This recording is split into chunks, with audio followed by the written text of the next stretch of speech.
6 de la mañana con 39 minutos y ya se han realizado las reuniones más importantes, o por lo menos de los departamentos y ciudades más pobladas del país. En ese entendido, hay algunas, todavía no se tiene claro cuándo se va a dar la fecha del censo. Sin embargo, hay regiones que apoyan, como sucede en la ciudad del Alto, que apoya que se realice el año 2024 como dicta el decreto supremo. Sin embargo, en Santa Cruz, en Cochabamba, en Oruro, las peticiones en relación a la modificación de la fecha al año 2023 siguen en aumento. Sin embargo, todavía el tema está muy en negociación, se están pidiendo datos, se están realizando mesas de trabajo para poder identificar si verdaderamente se puede realizar el 2023. Bien, vamos a conversar de esto junto a Juan Carlos Núñez, él es el director de la Fundación Jubileo. Muy buenos días, don Juan Carlos, bienvenido a RTP Informa. Muy buenos días, Jorge Luis, un saludo a toda su teleaudiencia. Bien, muchas gracias. A ver, estas mesas que han comenzado ya a desarrollarse, este diálogo, esta socialización, que muestran, digamos, algunos argumentos en relación a por qué debería realizarse en una fecha y no en otra, cada uno expone, está todavía abierta la puerta a una posible modificación, pero como lo escuché a usted en algún momento hablar acerca de los temas técnicos exclusivamente para que se retrase o se mantenga en el 2023, que es la fecha que se está pidiendo. ¿Cómo ve usted el avance de esta socialización? Me sorprende un poco las declaraciones de Bacopa la jornada pasada en relación a que era imposible que el censo se realice en el año 2023. Muy bien, muy bueno. A ver, yo creo que este tema hay que mantenerlo como está proponiendo el gobierno. O sea, hay una gran pregunta, ¿y por qué esto no se hizo antes? Hace un año hubiéramos podido hacer esto, nos hubiéramos evitado conflictos en Santa Cruz, los problemas que se han dado antes. Este es el punto del inicio, es el acuerdo, es el avance de acuerdos con gobiernos autónomos en los que debería establecerse un cronograma por el cual se pueda fijar ya la fecha de la realización del censo. Ahora, por lo visto, el INE y el gobierno han ido por el camino que tendrá que haber una información por separado, ¿no? Es decir, por regiones. Y es que ahí todavía, y me parece muy coherente la posición de Cochabamba, el mismo hecho del propio Santa Cruz, La Paz, de mencionar y decir, no podemos hablar de una fecha, sino deberíamos hablar de un cronograma por cada región, porque ahí habrá que saber ahí, y ese es el tema, ni siquiera nosotros que estamos metidos en estos temas tenemos la información de cuánto avanzó el Instituto de Estadísticas en Santa Cruz, en Oruro, en La Paz, en Cochabamba, pero supongo que esa información es la que se está compartiendo en estas reuniones y en función a eso se está planteando un posible cronograma. Después de todo este conjunto de reuniones se planteará, entiendo, ya la fecha de la realización del censo, sabiendo dónde se avanzó más, dónde se avanzó menos, y lógicamente hay varios aspectos de carácter técnico que tendrán que estar puestos en la mesa para que este proceso tenga su éxito. Lo valioso de este tema es, Jorge Luis, que hoy día sí que los municipios y las autoridades a nivel subnacional, las propias universidades, están muy interesadas en el tema del censo.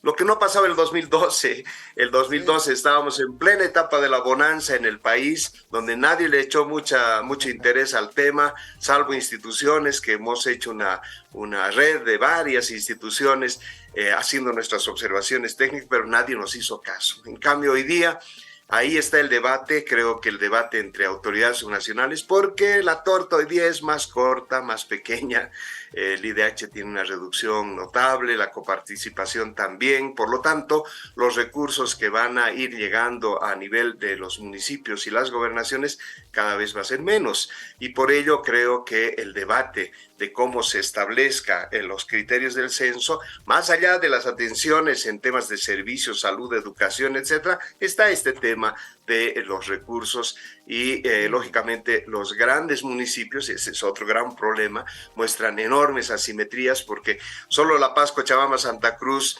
y el Alto aportan casi con el 42% al PIB, quiere decir que todos los demás aportan la otra mitad. Y esas asimetrías también tienen que ser temas de soluciones, porque si no vamos a tener hacia la larga municipios con áreas o población que se está yendo de sus regiones porque no hay opciones de desarrollo y que lastimosamente quedaremos con bajos recursos para su propio desarrollo y funcionamiento. Sí, sí. Estos temas tendrá que ventilarse en algún momento, eso será después de los resultados del censo, pero ya hay que prever lo que pueda venir hacia adelante en un escenario como este. Bajos recursos, un escenario que no va a tener un momento de mayor incremento en los ingresos fiscales, y creo que eso también está apremiando en este debate, pero creo que hay que esperar. Anoche escuchaba yo al vocero indicando de que efectivamente no hay fecha, no hay ningún tipo de fecha, mientras no se defina un cronograma de manera técnica con todas las regiones y a partir de ello se pueda establecer. Creo que esa es un buen avance en lo que es el diálogo. Ahora, ¿cómo se dialoga? Pues hay distintos estilos. Uno tiene Santa Cruz, otro tiene Cochabamba, otro tiene La Paz y finalmente otro tiene también el Alto, pero creo que no habría que apresurarse con fechas porque si no eso sigue creando mayor polémica y mayor incertidumbre. Efectivamente. Ahora, me gustaría que usted nos pueda ayudar. ¿Cuáles serían las diferencias de realizar el censo entre un año y el otro?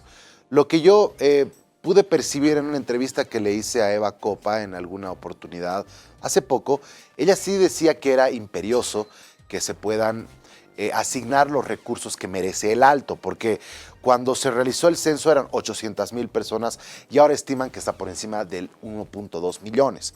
Entonces, básicamente están perdiendo casi 50% del dinero que les debería llegar. Pero tengo entendido que para este tema específicamente de los recursos va a haber una compensación económica para las alcaldías y gobernaciones que parece que podría estar destrabando el tema de la fecha. Pero ¿cuál es la diferencia entre que se realice el 23 o el 24? Bueno, a ver, una primera cosa, esos fondos de compensaciones son coyunturales, Jorge Luis, ¿no? No es un tema que nos permita proyectar el desarrollo de un municipio. Será alivio, bueno, y ya definirán las autoridades si eso lo toman como un tema que ayude a este proceso, a poder desentrabar. Pero en la real, los fondos que establezcan los datos oficiales del INE, pues se proyectarán por 10 años si es que en 10 años se realice el próximo censo. Y por lo tanto ese presupuesto va a tener que ser la base para la atención en los servicios de salud, de educación, servicios básicos y todo lo que tiene que definir, en este caso, los municipios. También hay otro tipo de responsabilidades que las propias gobernaciones asumen con atribuciones y competencias que igual están afectadas porque más de la mitad de su presupuesto ya no va a llegar. Por lo tanto, también los resultados del INE van a ser fundamentales para ellos, para su funcionamiento. Entonces, pero en concreto, el 2003, si se desarrollara el proceso del censo, quiere decir que el 2024 tendríamos la información en el mejor de los casos. 2012, el censo del 2012, tardaron 2 años en darnos los resultados finales.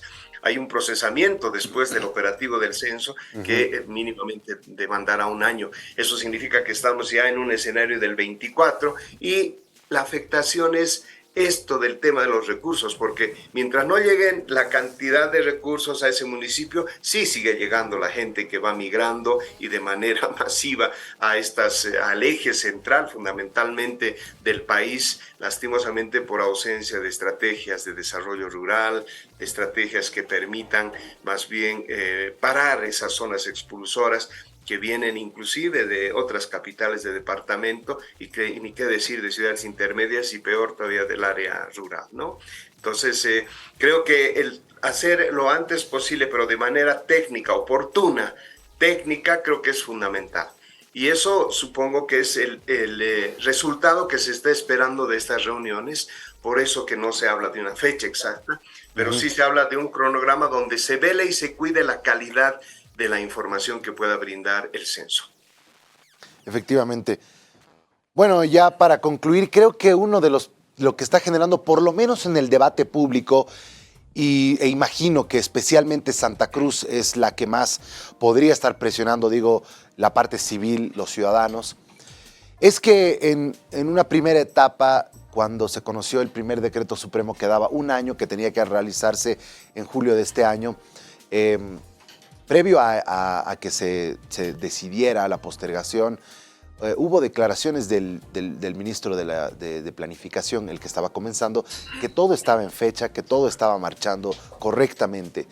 Y que luego de aquellas declaraciones, cuando él fue posesionado, cambiara al hecho de postergarlo 2 años, creo que ha llamado la atención ya de la gente, ¿no? Ya dejando de lado los tecnicismos que probablemente son ajenos a la mayoría de nosotros, pero sí en cuanto a las cosas que les podemos escuchar a los políticos, ¿no?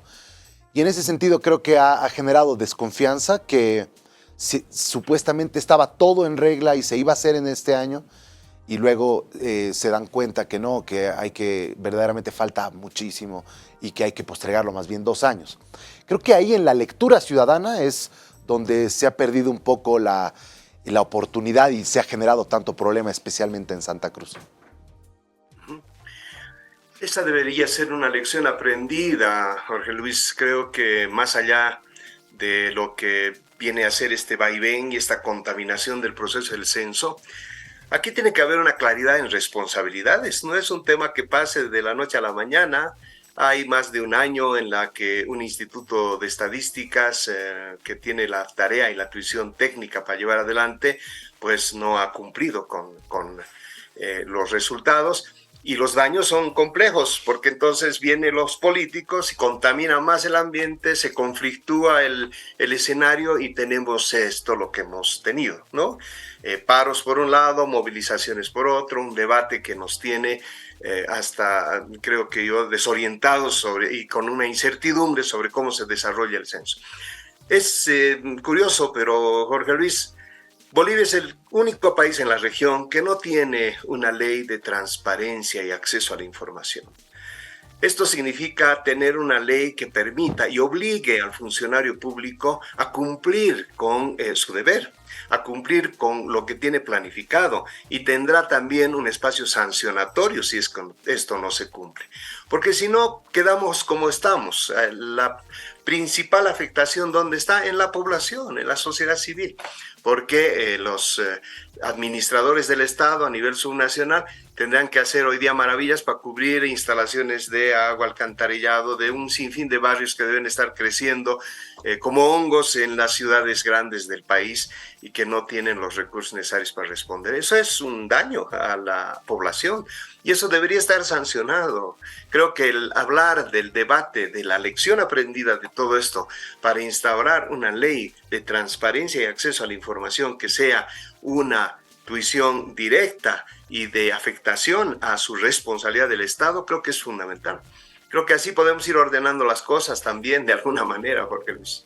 Efectivamente. Bueno, muchísimas gracias por su tiempo, por el análisis y por estos minutos que hemos conversado. Un abrazo a la distancia. Muchísimas gracias. Buen día. Buen día. Juan Carlos Núñez es director de la Fundación Jubileo y sí, verdaderamente necesitamos mayor transparencia en la información pública, sin duda alguna. De hecho, parte de las conversaciones que se han llevado en Santa Cruz, por ejemplo, dictan que no tenían algunas informaciones que deberían estar en la página del INE. Hay informaciones que se tienen que actualizar. ¿Cómo se compone una canasta básica? ¿Cómo se calcula la inflación? ¿A partir de qué elementos? ¿Cómo están las reservas internacionales? ¿Qué montos están? Eso debería conocerse diariamente. ¿Cómo están los envíos de gas a Argentina, a Brasil, los volúmenes? Toda esa información debería ser abierta, debería estar a la mano de todos nosotros y deberíamos poder manejarla. Una ley de transparencia sí verdaderamente sería un siguiente paso para evitarnos estos problemas.